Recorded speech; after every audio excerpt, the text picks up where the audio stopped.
नमस्कार दोस्तों, मैं Lalita Agarwal PSSM blessings audio team Kolkata से बोल रही हूँ।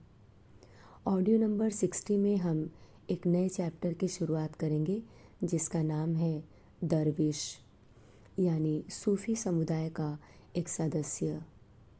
एक दिन प्रातः मुझे एक दरविश ने जगाया जो खच्चर पर चढ़ा हुआ था। उसके बारे में जानने की उत्सुकता से मैं उसके साथ गया। हमने बहुत दूर पहाड़ की यात्रा की। पूरे रास्ते भर हमने एक दूसरे से एक बार भी बातचीत नहीं की। वह दरी बनाने वाला एक यंग और सुंदर आदमी था। उस रात हमने कुछ फल खाए और उसके बाद एक बड़े ओक के पेड़ की शाखाओं के नीचे सो गए। बीच बीच में जंगली जानवरों की आवाज़ें आती रहीं।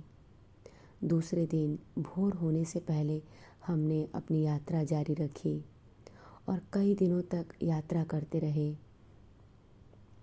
अंत में हम पहाड़ के ऊपर चोटी के पीछे बने हुए एक स्ट्रक्चर पर पहुँचे। दरवाज़ा खुला हुआ था। वहाँ का गार्ड एक लीडर की उपस्थिति में, जो एक सम्मानित वृद्ध आदमी था, अंदर ले गया। मैंने उसे आदरणीय तरीके से सलाम किया, लेकिन उसने कोई उत्तर नहीं दिया। मुझे लगा वह मुझे देखकर खुश नहीं हुआ। उसकी आंखें मेरे शरीर, कंधे, मेरी छाती और चेहरे का आकलन कर रही थी। अंत में उसने मेरी आंखों में देखा। उसने गार्ड से कहा, इसे अंदर ले जाओ, और फिर मुझसे व्यक्तिगत न होते हुए कहा, मैं तुमसे बाद में मिलता हूँ। मुझे दुख हुआ। मैंने स्वयं से कहा, मम्मी जब मुझे ऐसी जगह और ऐसे लोगों से न मिलने की हिदायत देती थी तब सही कहती थी। इस तरह की अनोखी जगह में मैं कर क्या रहा हूँ। मुझे एक ऐसे कमरे में ले जाया गया जिसकी दीवारें पत्थर की बनी हुई थी। उसके बाद मुझे नहलाया गया और एक साफ लंबा लबादा पहनाकर मुझे एक दूसरे कमरे में ले जाया गया जिसका फर्श लाल रंग के दरियों से ढका हुआ था। कमरे के कोने में पैरों को क्रॉस करके 3 वृद्ध व्यक्ति बैठे हुए थे। मेरे गार्ड ने मुझे अकेला छोड़ दिया था। मैं अब वहाँ अकेला ही था और 3 वृद्ध व्यक्तियों के वर्षों के अनुभव के सामने मैं बहुत नर्वस फील कर रहा था। उनमें से एक ने कहा, तुम आर्मेनियन, टर्किश और दूसरी भाषाएं भी बोलते हो। मैंने उत्तर दिया, हाँ, इनमें से कुछ जानता हूँ। उसने मुझसे पूछा, तुम क्या सीखना चाहते हो? मेरी आंखें आंसुओं से भर गईं और मेरे चेहरे पर उतर आई। मैंने उन्हें पूछते हुए कहा, मुझे उन चीज़ों को एक नाम देने में डर लगता है जिन्हें मैं सीखना चाहता हूँ। मुझ में सीखने की गहरी प्यास है और मैं उन लोगों की संगत में रहना चाहता हूँ जो जानते हैं।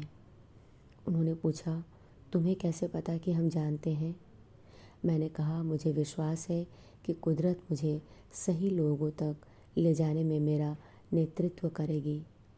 एक ने कहा, मेरे बच्चे, कोई कुछ नहीं जानता। जानने वाला वह एक सर्वशक्तिमान है जिसके ज्ञान के प्रकाश में हमारा ज्ञान मोमबत्ती के धुएं की तरह है। परम शांति की एक लहर मेरे हृदय में उतर गई और मुझे चारों तरफ से घेर लिया। उसने कहा, बैठ जाओ, हम देखते हैं कि हम तुम्हारे लिए क्या कर सकते हैं।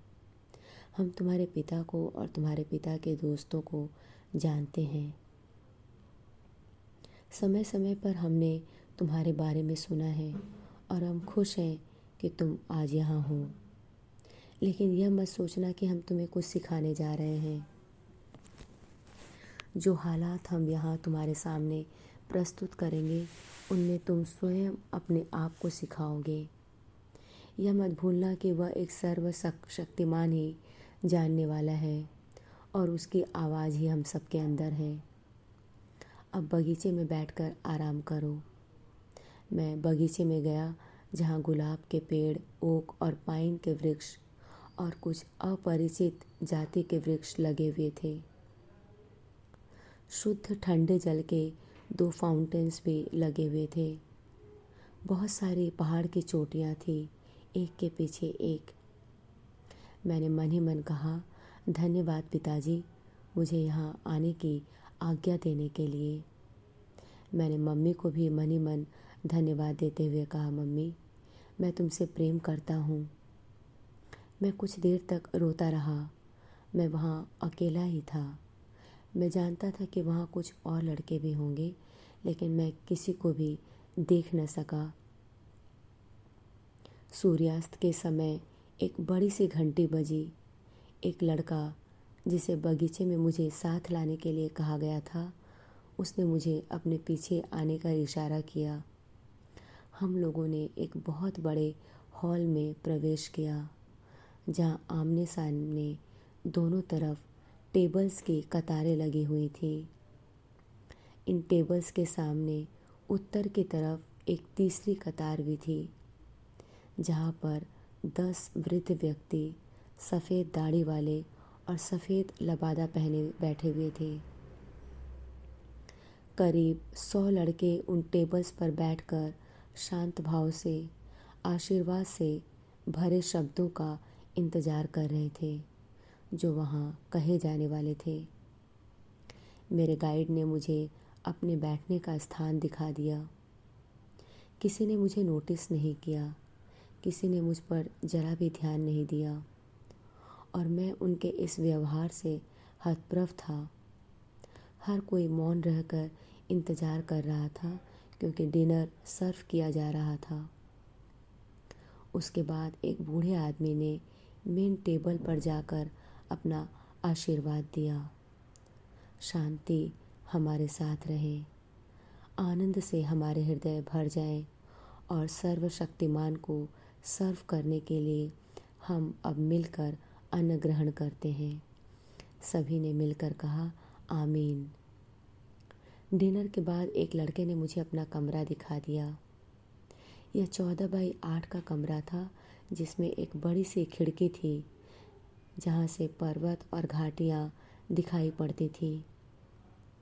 कमरे में एक साधारण सा बिस्तर था, कुछ कंबल थे। लकड़ी की आलमारी में एक मोमबत्ती और माचिस रखी हुई थी, एक घड़ा और एक कप, बस यही सामान था।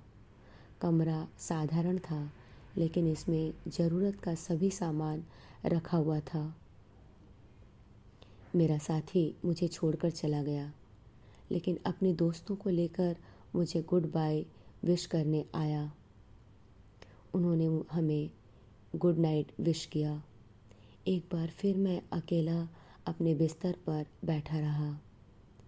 खिड़की के द्वारा मैं अंधेरे को पसरते हुए और पहाड़ों के दृश्य को क्षीण होते हुए देख पा रहा था।